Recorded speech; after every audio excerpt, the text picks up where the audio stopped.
Periods में pen होना एक बहुत कॉमन प्रॉब्लम है। रफली 50-60% लड़कियों को पीरियड्स में पेन होता ही है। पता नहीं ऐसा क्यों है कि ऐसा माना जाता है कि दर्द आपको सहन ही करना पड़ेगा। मुझे ये बहुत गलत भी लगता है और ज़रूरत क्या है दर्द सहन करने की? आज हमारे पास बहुत ऑप्शंस हैं और दर्द सहने की कोई ज़रूरत नहीं है। कितनी सारी बातें पेशेंट और उनके अटेंडेंट्स हमें बताते हैं कि नहीं मैडम पेन किलर तो नहीं लेना चाहिए, दर्द सहने की तो लड़कियों को आदत होनी चाहिए। अभी से अगर इतनी पेन किलर की गोलियाँ खाएँगी तो बाद में बच्चा कैसे लगेगा? कहीं बच्चेदानी खराब ना हो जाए, कहीं किडनी खराब ना हो जाए और ये अगर अभी से ये दर्द सहन नहीं करेंगी तो क्या करेंगी? पीरियड का पेन तो सहना ही पड़ता है, औरतों की तो ये किस्मत ही है। और भी न जाने कैसी-कैसी बातें। हेलो एवरीवन, मेरा नाम डॉक्टर सुमन जैन है, मैं एक गायनेकोलॉजिस्ट हूँ और आज हम डिस्कस कर रहे हैं डिटेल में पीरियड्स में पेन क्यों होता है, इसके कारण क्या हैं, इसका सॉल्यूशन क्या है, कितनी तरह के पेन हैं, कब हमें जाके डॉक्टर को दिखाना है, कौन से टेस्ट हमें करवाने चाहिए।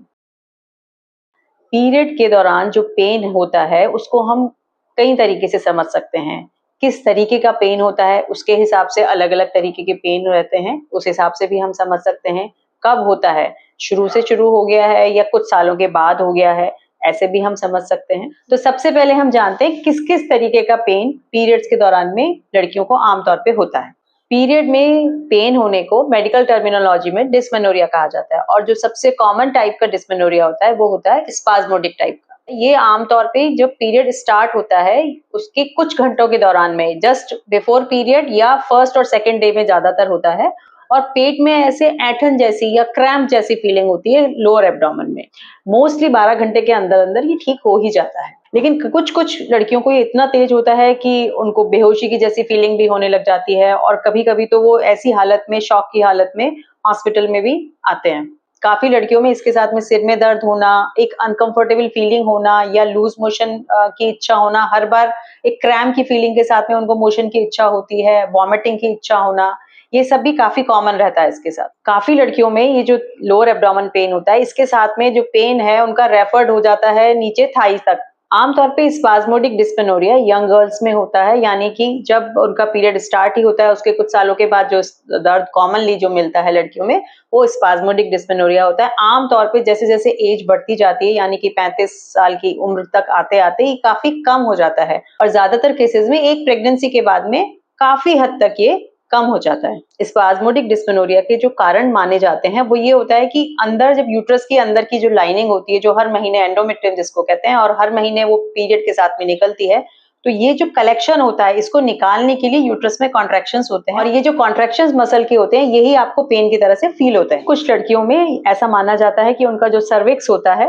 वो बहुत टाइट रहता है या बिल्कुल पिन होल सर्विक्स होता है। सर्विक्स यानी बच्चेदानी का मुंह काफी टाइट होता है जिसकी की वजह से भी उनको ज्यादा पेन होता है। और कुछ लड़कियों में जिनमें की यूट्रस एक्यूटली एंटीवर्टेड या एक्यूटली आगे की तरफ होता है या एक्यूटली रिट्रोवर्टेड होता है यानी कि पीछे की तरफ होता है, उनको भी थोड़ा पेन ज्यादा फील होता है क्योंकि इनका फ्लो जो है वो थोड़ा सा ऑब्स्ट्रक्टेड होता है। इसके अलावा कुछ लड़कियों में जिनमें की यूट्राइन मालफॉर्मेशंस होते हैं, मान लीजिए उनको यूनिकॉर्नुएट यानी एक साइड का यूट्रस है या रूडिमेंट्री हॉर्न है, कुछ जन्मजात विकृतियां होती हैं यूट्रस में जिनमें की ये पेन ज्यादा रहता है। ये तो हो गए ऑर्गेनिक कॉजेज यानी कि जिनमें कुछ मालफॉर्म यूट्रस हैं, लेकिन जो नॉर्मल यूट्रस हैं उनमें भी जब ओव्यूलेटरी साइकिल होती है यानी कि जब पीरियड स्टार्ट होता है एट द एज ऑफ 12-13 उसके शुरू के 2-3 साल में तो ओव्यूलेटरी साइकिल्स नहीं होती, तब पेन इतना फील नहीं होता और जब ओव्यूलेटरी साइकिल्स शुरू होती हैं तब ये पेन होना शुरू होता है। यानी कि ओव्यूलेटरी साइकिल्स जब होती हैं तो स्पाज्मोडिक डिस्मेनोरिया कुछ गर्ल्स में ज्यादा होता है। इसका मतलब ये नहीं है कि हर ओव्यूलेटरी साइकिल में पेन होगा। यूट्राइन कॉन्ट्रैक्शन तो हर लड़की को ही होता है, लेकिन कुछ को पेन ज्यादा फील होता है, कुछ को बिल्कुल नहीं होता।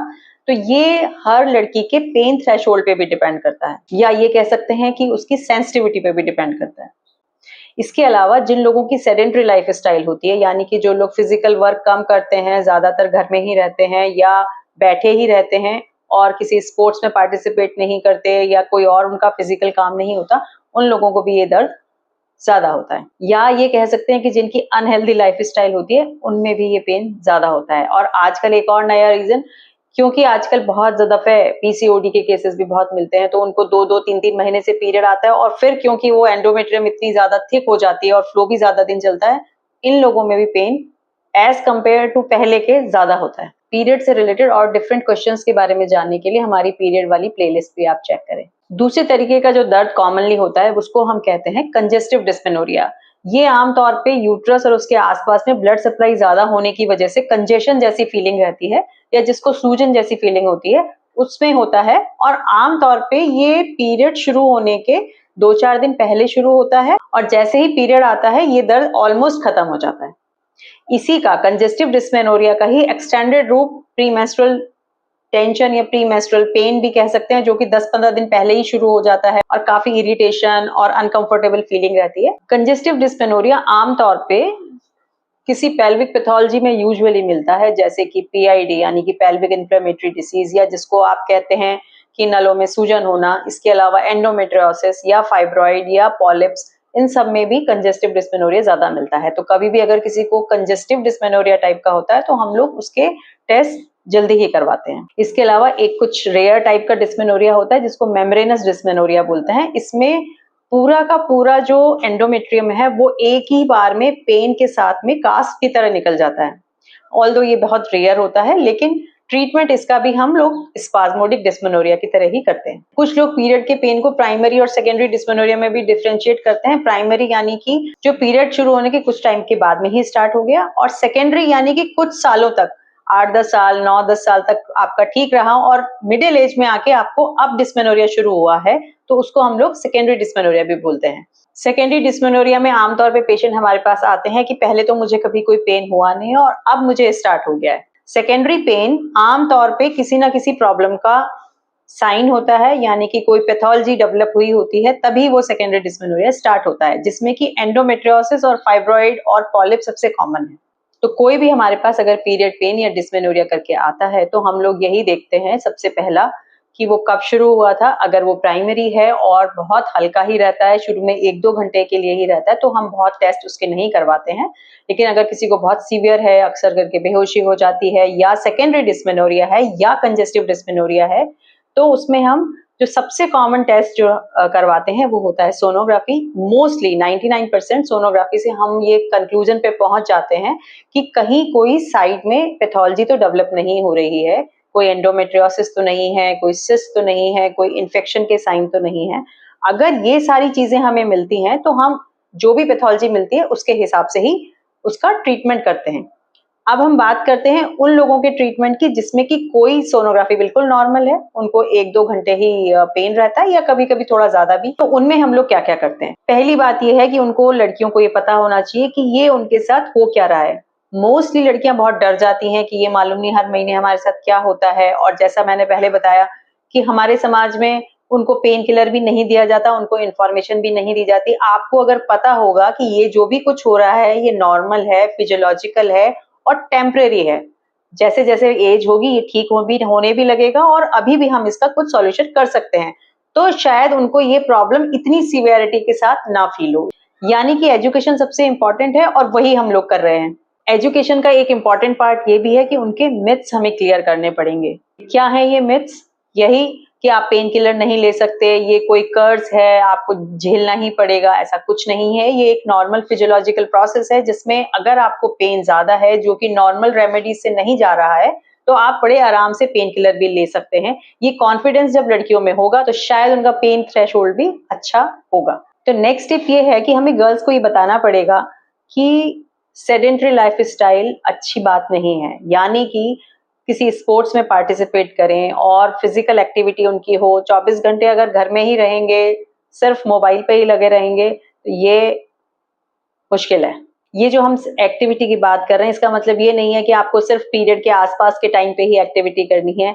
हमेशा एक रेगुलर एक्सरसाइज की हैबिट अगर रखेंगे तो ये आपको पेन काफी कम होगा। इसके बाद में जो नेक्स्ट है वो है no to junk food and processed food. ये डायरेक्टली तो हम नहीं कह सकते, लेकिन इनडायरेक्टली काम करता है। जब आप जंक फूड और प्रोसेस्ड फूड खाते हो तो एक तो आप पीसीओडी के लिए प्रोन हो जाते हो, दूसरा आपकी इम्यूनिटी कम होती है, आपकी स्टैमिना कम होता है, तो आपकी एक्टिविटी भी कम हो जाती है। आपकी एक्टिविटी कम हो जाती है तो आपकी पेन थ्रेशोल्ड भी कम हो जाता है, यानी कि थोड़े से पेन में ही आपको ज्यादा दर्द फील होता है। इसके अलावा जब पेन हो रहा है उस वक्त पे तो एक्टिविटी आप ज्यादा नहीं कर सकते, तो आप एक गर्म पानी की बोतल उनको दे सकते हैं। हल्का फुल्का थोड़ा बहुत दर्द तो उसी से ही ठीक हो जाता है। अगर सिकाई करने से भी आराम ना मिले तो आप आराम से पेन किलर ले सकते हैं, इसमें कोई प्रॉब्लम नहीं है। कौन सी पेन किलर आप लेंगे वो आप एक बार आपके जो भी नियरेस्ट डॉक्टर है उनको दिखा के और अपने लिए एक पेन किलर प्रिस्क्राइब करवा सकते हैं। 1 या 2 गोली लेने से कोई दिक्कत नहीं है, आप आराम से पेन किलर ले सकते हैं। कुछ सीवियर केसेस में लड़कियों को इवन पेन किलर लेने के बावजूद भी उनको एक डिस्कम्फर्ट बना रहता है और कभी-कभी उनकी लाइफ में भी कुछ ऐसा इंपॉर्टेंट चल रहा होता है कि वो लोग इतना टाइम इसमें स्पेंड नहीं कर सकते।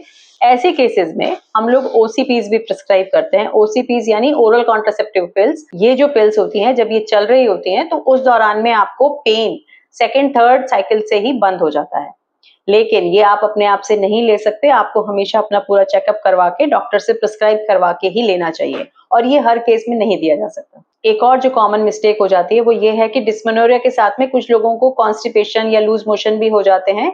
जिन लोगों को कॉन्स्टिपेशन रहता है उसको कई बार गलती से कॉन्स्टिपेशन की मेडिसिन दे देते हैं जिससे कि उनको और ज्यादा दिक्कत बढ़ जाती है और ज्यादा क्रैम्प्स बढ़ जाते हैं, तो ये नहीं करना है। और जैसा मैंने पहले बताया, पेन किलर लेने से कोई दिक्कत नहीं है, इससे आगे चल के प्रेगनेंसी होने में कोई दिक्कत नहीं है और इसकी वजह से कोई इनफर्टिलिटी नहीं होती है। 2025 में सब तरह के इलाज संभव हैं, तो पेन को लेकर आपको डरने की बिल्कुल जरूरत नहीं है। लेकिन प्लीज आप ये खुद से ना करें और क्वैक से भी बचें और सेल्फ ट्रीटमेंट से भी बचें। Stay informed and stay healthy.